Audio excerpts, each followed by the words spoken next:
दोस्तों स्वागत है आप सभी का हिंदी टेक न्यूज़ के एक और काफ़ी अच्छे से और फ्रेश एपिसोड में। मैं लेकर आपके लिए काफ़ी सारी कमाल कमाल की टेक न्यूज़। तो इससे पहले वीडियो में आगे बढ़े आप जल्दी से वीडियो को लाइक कर दीजिए, चैनल को सब्सक्राइब कर दीजिए और बेल आइकन दबा दीजिए चैनल पर नए हैं तो। हेलो दोस्तों, मेरा नाम है ऋषभ वर्मा, आप देख रहे हैं टेक एपिसोड। तो चलिए आगे बढ़ते हैं।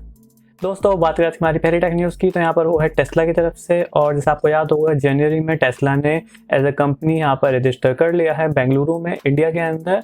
और अभी उन्होंने प्रॉपर्टीज़ भी देखना शुरू कर दिया है। मतलब लेटेस्ट अपडेट यही है कि यहाँ पर अभी उन्होंने प्रॉपर्टीज़ देखना शुरू कर दिया है जो कि लगभग 30,000 स्क्वायर फीट तक की होंगी। और यहाँ पर ये अभी पहले बेंगलुरु, मुंबई और दिल्ली में होने वाले इसके शोरूम ओपन, तो वहाँ पर अभी ये लोग प्रॉपर्टीज़ देख रहे हैं और बहुत ही जल्दी फिर काम भी शुरू होगा। बात करें हमारी अगली टेक न्यूज़ की, तो यहाँ पर वो है अभी एक एप्लीकेशन के बारे में जो कि फ्रॉड एप्लीकेशन थी।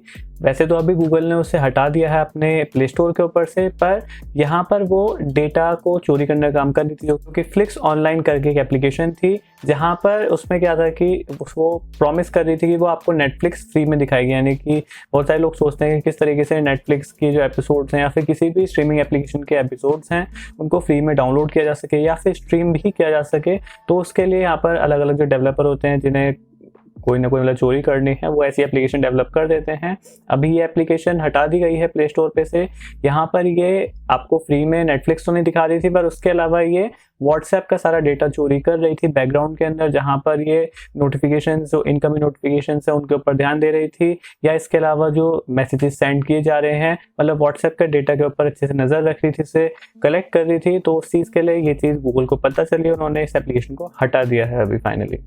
बात करें हमारी अगली टेक न्यूज़ की, तो यहाँ पर वो है अभी सिग्नल की तरफ से। और जिस तरीके से कुछ टाइम पहले पेपल ने अनाउंसमेंट की थी कि हम लोग अभी यहाँ पर क्रिप्टो करेंसी के अंदर पेमेंट्स को रिसीव और सेंड करने का ऑप्शन प्रोवाइड करेंगे, तो अभी उसी तरीके से सिग्नल भी यहाँ पर टेस्ट कर रहा है अभी बीटा के अंदर ही क्रिप्टो करेंसी सेंड करने का ऑप्शन। यानी कि यहाँ पर जैसे हम लोग नॉर्मल पेमेंट्स करते हैं अपने किसी भी पेमेंट मेथड के थ्रू, उसी तरीके से अभी क्रिप्टो करेंसी भी सेंड की जा सकती है और रिसीव भी की जा सकती है। तो अभी बीटा के अंदर यहाँ पर टेस्ट कर रहा है इसे सिग्नल, और अभी यूके के अंदर है, तो उसके बाद ही यूके के बाद और भी जगह पर इसे टेस्ट करेगा और उसे बाद में फिर फाइनल वर्जन के अंदर लेके आएगा।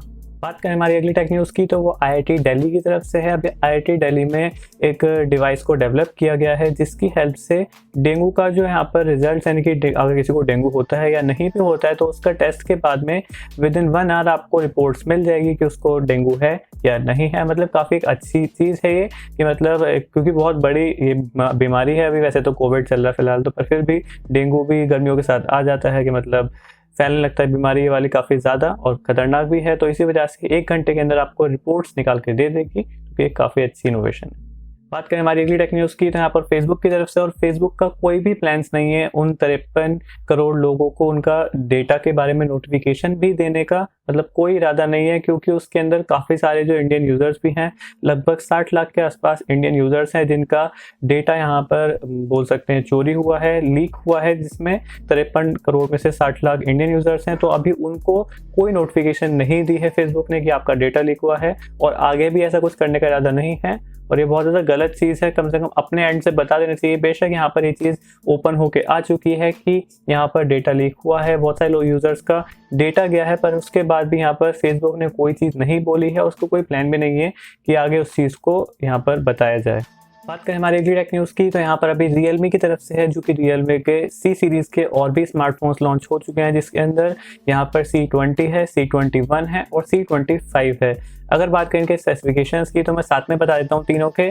C20 में आपको 6.5 इंचेस की डिस्प्ले मिलती है, मतलब तीनों में 6.5 इंचेस की डिस्प्ले मिलेगी आपको, जहाँ पर C20 और C21 में HD डिस्प्ले है, और जो C25 है उसके अंदर फुल एचडी डिस्प्ले है। अगर बात करें बाकी स्पेसिफिकेशंस की, तो प्रोसेसर में यहाँ पर आपको C20 और C21 में हीलियो का G35 मिलता है, और जो C25 है उसमें आपको हीलियो का G70 मिलता है, यानी कि आपको मीडियाटेक वाला हीलियो का G70, जो कि काफ़ी अच्छा प्रोसेसर है। अगर बात करें इसके अंदर बैटरी की, तो बैटरी में आपको यहाँ पर C20 और C21 में आपको 5000 मेगाहर्ट्ज़ की बैटरी मिलती है दोनों में ही, और आपको 10 वॉट की फास्ट चार्जिंग मिलेगी। और अगर बात करें यहाँ पर C25 की, तो यहाँ पर आपको 6000 मेगाहर्ट्ज़ की बैटरी मिलती है और 18 वॉट की फास्ट चार्जिंग मिलेगी। अगर बात करें यहाँ पर रैम वाइज, तो यहाँ पर आपको 2 GB रैम और 32 GB मिलेगा यहाँ पर, मतलब एक ही ऑप्शन है 2 GB रैम और 32 GB इंटरनल का, जो कि है C20 में, और वो है यहाँ पर लगभग 7,000 रुपये का। पर अभी ऑफर में थोड़ी सी प्राइस कम है, उसकी लगभग 300-400 रुपये कम में मिल जाएगा कुछ टाइम के लिए, उसके बाद वो 7,000 हो जाएगा। तो जिसको भी खरीदना है पहले खरीद सकते हैं।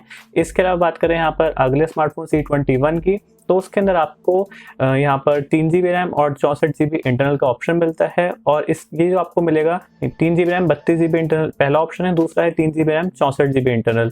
332 वाला जो है यहाँ पर वो है आपका 8,000 रुपये का, और 9,000 रुपये का आपका 3 GB रैम 64 GB इंटरनल वाला है। इसके अलावा जो C25 है यानी सबसे अपर मॉडल जो है यहाँ पर, उसकी प्राइसिंग है यहाँ पर 4 GB रैम 64 GB इंटरनल की यहाँ पर 10,000 रुपये, और 4 GB रैम 128 GB इंटरनल की प्राइसिंग है 11,000 रुपये। तो इस तरीके से इसकी प्राइसिंग है। और कैमरा वाइज आपके तीनों के अंदर ही यहाँ पर आपको मतलब पहला जो है आपका 8 मेगापिक्सल मिलेगा आपको जो C20 है, और जो C21 है उसके अंदर आपको 13 मेगापिक्सल का मेन सेंसर, बाकी 2 सपोर्ट वाले यानी कि 2-2 मेगापिक्सल के। सेम ही यहाँ पर C25 में है 13 का मेन, और बाकी दोनों सेम यहाँ पर 2-2 मेगापिक्सल यानी ट्रिपल कैमरा सेटअप दोनों के अंदर C21 और C25 में। फ्रंट में आपको C20 और C21 दोनों में आपको 5 मेगापिक्सल कैमरा मिलेगा, और C25 के अंदर यहाँ पर आपको 8 मेगापिक्सल कैमरा मिलेगा। तो तीनों ही स्मार्टफोन जो है बजट के हिसाब से बनाए गए हैं, बिल्कुल बजट वाली प्राइसिंग के अंदर हैं। 7,000, 8,000, 9,000, 10,000, 11,000, तो इस तरीके से हैं। तो जिसको भी खरीदना हो हर एक रेंज के अंदर, मतलब हर एक यहाँ पर आपके ऑप्शन मिल जाएगा हर एक तरीके से आपको, चाहे 7 में लेना हो चाहे 11 में लेना हो, उसके बीच में फैला दिए इन्होंने। और बाकी और भी स्मार्टफोन से कंपेयर कर सकते हैं। अगर मेरे को कुछ अलग मिलेगा तो मैं भी कंपेयर करके बता दूंगा कौन सा ज़्यादा अच्छा है। बात करें हमारी अगली टेक न्यूज़ की, तो यहाँ पर वो LG की तरफ से है, और जिस तरीके से अभी कंफर्म हो चुका है कि LG फाइनली जो इनका स्मार्टफोन बिजनेस है वो बंद हो रहा है, शट डाउन हो रहा है। मैंने कल वीडियो बनाई थी, सारी डिटेल दी है वैसे तो मैंने, पर अगर बात करें अभी क्या लेटेस्ट है तो उसमें पता चला है कि LG ने अभी बोला है कि बेशक हमारी कंपनी बंद हो रही है, पर फिर भी अगले 3 अपडेट मिलने वाले हैं एंड्रॉयड के OS वाले यहाँ पर उन फ्लैगशिप स्मार्टफोन्स को जो 2019 के बाद लॉन्च हुए, यानी कि 2019 में उसके बाद में लॉन्च हुए हैं। यानी कि यहाँ पर जो भी आपके G सीरीज़ वाले हों चाहे V सीरीज़ वाले हों, अगर वो 2019 और उसके बाद में लॉन्च हुए हैं तो उनको यहाँ पर कंप्लीट अपडेट मिलेंगे। लगभग 3 साल तक आपको अपडेट मिलेंगे, मतलब 3 साल नहीं 3 अपडेट मिलेंगे। यानी कि जो अभी आपका एंड्रॉयड चल रहा है 11 का तो चल ही रहा होगा, सब में एंड्रॉयड 11 होगा, 12, 13 और 14 यहाँ पर मिलने वाले हैं एंड्रॉयड के आपको उन स्मार्टफोन्स के अंदर, जिसके अंदर यहाँ पर और भी मॉडल ऐड होते हैं, जिसके अंदर वेलवेट भी है और यहाँ पर विंग भी है, क्योंकि वो भी इनके फ्लैगशिप स्मार्टफोन हैं, top of the line smartphone है, और उनको भी अपडेट मिलेंगे अगले 3 अपडेट। तो वो काफ़ी अच्छी चीज़ है कि मतलब कंपनी बंद होने के बाद भी सपोर्ट रहने वाला है। बात करें हमारी अगली टेक न्यूज़ की, तो यहाँ पर वो है अभी एक बैड न्यूज़ जो कि जो भी एप्पल के फैंस हैं, जो आईपैड या मैकबुक के फैंस हैं उनके लिए है। क्योंकि अभी जैसा आपको पता है कि इस साल 2021 के अंदर मैकबुक्स भी आने हैं और आईपैड भी आना है, नया वाला आईपैड प्रो, हो सकता है एयर भी हो या फिर मिनी हो, उसका कुछ कंप्लीट पक्का नहीं है, पर प्रो आना है। तो अभी इसी के चलते यहाँ पर जो आपको याद होगा चिप शॉर्टेज हुई है, यानी ग्लोबल चिप शॉर्टेज चल रही है, जहाँ पर काफ़ी सारे जो स्मार्टफोन्स है वो डिले हो रहे हैं, जहाँ पर आईफोन की बात भी आई थी और नोट सीरीज़ जो है सैमसंग की उसमें भी गड़बड़ हुई है। तो इसी वजह से यहाँ पर अभी वो इफेक्ट इसके ऊपर भी पड़ रहा है, यानी कि जो अभी आईपैड और मैकबुक हैं उनके ऊपर भी यहाँ पर उनके प्रोडक्शन के ऊपर यहाँ पर डिले हुआ है, और यहाँ पर जो उनके प्रोडक्ट्स हैं कुछ यानी कि उनके प्रोडक्शन में डिले आ रहा है, जिस वजह से हो सकता है कि हमें थोड़ा सा लेट देखने को मिले जो भी आईपैड लॉन्च होने वाला है, फिर मैकबुक लॉन्च होने वाले हैं, और ये एक बड़ी प्रॉब्लम है, हो सकता है जल्दी सॉल्व हो जाए। बात करें आज की हमारी आखिरी टेक न्यूज़ की, तो वो भी एप्पल की तरफ से है, जहां पर अभी 30 तारीख को यानी 30 मार्च को यहाँ पर एप्पल ने एक पेटेंट फाइल किया है, जिसके अंदर हो सकता है अगर ये यहाँ पर एक्सेप्ट हो जाता है उसके बाद एप्पल इसे बना भी देता है, तो हो सकता है कि हमें कीबोर्ड्स का पूरा जो लेआउट है या फिर बोल सकते हैं कीबोर्ड्स का पूरा हिस्ट्री वगैरह सब चीज़ चेंज हो जाए, फ्यूचर पूरा चेंज हो जाए। क्योंकि जो कीबोर्ड्स आएंगे उसके बाद वो यहाँ पर कंप्लीट कीज़ नहीं आएंगे आपके पास, फिजिकल कीज़ नहीं आएंगी, एक सरफेस आएगी जो कि यहाँ पर कॉन्फ़िगर की जा सकती है, क्योंकि क्वालिटी के अलावा यहाँ पर अलग अलग टाइप होते हैं कीबोर्ड के, और उन्हें फिर हम कॉन्फ़िगर कर सकते हैं अपने हिसाब से हमें कौन सा वाला चाहिए, जहाँ पर आपको डिस्प्ले देखने को मिलेगी, यानी कि कीबोर्ड की जगह पर आपको डिस्प्ले देखने को मिलेगी, छोटी छोटी डिस्प्ले देखने को मिलेंगी, और वहाँ पर आपको एक फोर्स सेंसिटिव डिस्प्ले मिलेगी, यानी कि जिस तरीके से आईफोन के अंदर आया था प्रेशर सेंसिटिव डिस्प्ले, इस तरीके से वो कीज भी ऐसी होंगी, प्लस उनमें हैप्टिक फीडबैक होगा, जिस तरीके से हमें फील होगा कि वो एक्चुअली में प्रेस हो रहा है और वो एक सरफेस होगी। जिस तरीके से यहाँ पर आईफोन के अंदर आपको याद होगा आईफोन 7 के अंदर जो आपको